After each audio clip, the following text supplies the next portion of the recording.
خداوند کے زندہ اور پاک کلام میں سے ایوب کی کتاب اس کا 31واں باب۔ میں نے اپنی آنکھوں سے عہد کیا ہے، پھر میں کسی کماری پر کیوں کر نظر کروں؟ کیونکہ اوپر سے خدا کی طرف سے کیا بخرا ہے اور عالم بالا سے قادر مطلق کی طرف سے کیا میراث ہے؟ کیا وہ ناراستوں کے لیے آفت اور بد کرداروں کے لیے تباہی نہیں ہے؟ کیا وہ میری راہوں کو نہیں دیکھتا اور میرے سب قدموں کو نہیں گنتا؟ اگر میں بطالت سے چلا ہوں اور میرے پاؤں نے دغا کے لیے جلدی کی ہے تو میں ٹھیک ترازو میں تولا جاؤں تاکہ خدا میری راستی کو جان لے۔ اگر میرا قدم راستہ سے برگشتہ ہوا ہے اور میرے دل نے میری آنکھوں کی پیروی کی ہے، اور اگر میرے ہاتھوں پر داغ لگا ہے تو میں بوؤں اور دوسرا کھائے اور میرے کھیت کی پیداوار اکھاڑ دی جائے۔ اگر میرا دل کسی عورت پر فریفتہ ہوا اور میں اپنے پڑوسی کے دروازہ پر گھات میں بیٹھا تو میری بیوی دوسرے کے لیے پیسے اور غیر مرد اس پر جھکیں، کیونکہ یہ نہایت بڑا جرم ہوتا، بلکہ ایسی بدی ہوتی جس کی سزا قاضی دیتے ہیں، کیونکہ وہ ایسی آگ ہے جو جلا کر بھسم کر دیتی ہے اور میرے سارے حاصل کو جڑ سے نیست کر ڈالتی ہے۔ اگر میں نے اپنے خادم یا اپنی خادمہ کا حق مارا ہو جب انہوں نے مجھ سے جھگڑا کیا، تو جب خدا اٹھے گا تب میں کیا کروں گا؟ اور جب وہ آئے گا تو میں اسے کیا جواب دوں گا؟ کیا وہی اس کا بنانے والا نہیں جس نے مجھے بطن میں بنایا؟ اور کیا ایک ہی نے ہماری صورت رحم میں نہیں بنائی؟ اگر میں نے محتاج سے اس کی مراد روک رکھی، یا ایسا کیا کہ بیوہ کی آنکھیں رہ گئیں، یا اپنا نوالا اکیلے ہی کھایا ہو اور یتیم اس میں سے کھانے نہ پایا، نہیں بلکہ میرے لڑکپن سے وہ میرے ساتھ ایسے پلا جیسے باپ کے ساتھ، اور میں اپنی ماں کے بطن ہی سے بیوہ کا رہنما رہا ہوں۔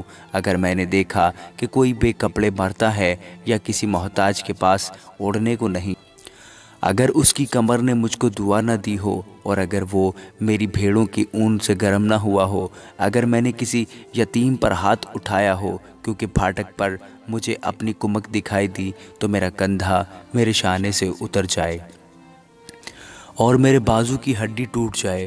اگر مجھے خدا کی طرف سے آفت کا خوف تھا اور اس کی بزرگی کی وجہ سے میں کچھ نہ کر سکا، اگر میں نے سونے پر بھروسہ کیا ہو اور چوکھے سونے سے کہا میرا اعتماد تجھ پر ہے، اگر میں اس لیے کہ میری دولت فراوان تھی اور میرے ہاتھ نے بہت کچھ حاصل کر لیا تھا نازاں ہوا، اگر میں نے سورج پر جب وہ چمکتا ہے نظر کی ہو، یا چاند پر جب وہ آب و تاب میں چلتا ہے، اور میرا دل خفیتاً فریفتہ ہو گیا ہو اور میرے منہ نے میرے ہاتھ کو چوم لیا ہو، تو یہ بھی ایسی بدی ہے جس کی سزا قاضی دیتے ہیں، کیونکہ یوں میں نے خدا کا جو عالم بالا پر ہے انکار کیا ہوتا۔ اگر میں اپنے نفرت کرنے والوں کی ہلاکت سے خوش ہوا، یا جب اس پر آفت آئی تو شادمان ہوا، ہاں میں نے تو اپنے منہ کو اتنا گناہ بھی نہ کرنے دیا کہ لعنت بھیج کر اس کی موت کے لیے دعا کرتا۔ اگر میرے خیمہ کے لوگوں نے یہ نہ کہا ہو، ایسا کون ہے جو اس کے ہاں گوشت سے سیر نہ ہوا؟ پردیسی کو گلی کوچوں میں ٹکنا نہ پڑا، بلکہ میں مسافر کے لیے اپنے دروازے کھول دیتا تھا۔